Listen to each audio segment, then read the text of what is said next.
এবারের লিচুর ফলন খুবই কম। শিবচরের বিভিন্ন বাগান ঘুরে আমরা দেখতে পেরেছি লিচুর বাগানের মুকুলের যে ফুল সে ফুল খুবই কম, নেই বললেই চলে। আমরা বিভিন্ন বাগান ঘুরে দেখেছি, দেখছেন পুরা লিচুর গাছে একটা ফলও নেই। তারা কিন্তু ঔষধ, ভিটামিন সব কিছুই প্রয়োগ করেছে, তারপরও গাছে কোনো ফুল আসেনি। বেহাল অবস্থা শিবচরের বিভিন্ন বিভিন্ন লিচুর বাগান। চাষিদের খুবই মর্মাহ অবস্থায় রয়েছেন সবাই এই বেহাল অবস্থার কারণে। সেই সাথে আপনাদের দেখাতে চাই এবার আমের বাগানেও আমেরও মুকুল খুব কম এসেছে, তুলনামূলকভাবে অনেক কম, প্রায় গাছেই শূন্য মুকুল। কিছু কিছু গাছে আসছে, বিভিন্ন গাছে আমরা পরিদর্শন করে দেখতে পেরেছি মুকুলের সংখ্যা খুবই কম।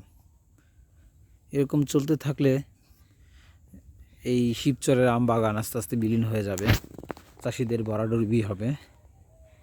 দেখতে পাচ্ছেন আপনারা, আমরা বাগান সরাসরি আপনাদেরকে দেখাচ্ছি শিবচরের বিভিন্ন আম বাগান ঘুরে। দেখতে পাচ্ছেন দর্শক আপনারা, সত্যি এবার আম বাগানে আমের মুকুল খুবই কম। দেখবেন একবার শূন্য। আমরা কিন্তু সরাসরি আপনাদের ভিডিওর মাধ্যমে দেখাচ্ছি। কিছু কিছু গাছে মুকুল আসছে, কিন্তু তুলনামূলকভাবে খুবই কম।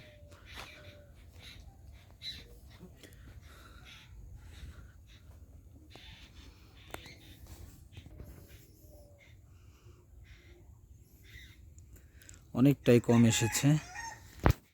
আমরা সরাসরি বাগান দিয়ে হেঁটে হেঁটে আপনাদেরকে একটু দেখাতে চাই। কিছু কিছু গাছে আসছে, কিন্তু তুলনামূলকভাবে অনেক কম, অনেক। এর আগের বারের তুলনায় এবারে খুবই কম হয়েছে। সরাসরি আপনাদের দেখাচ্ছি বাগান থেকে।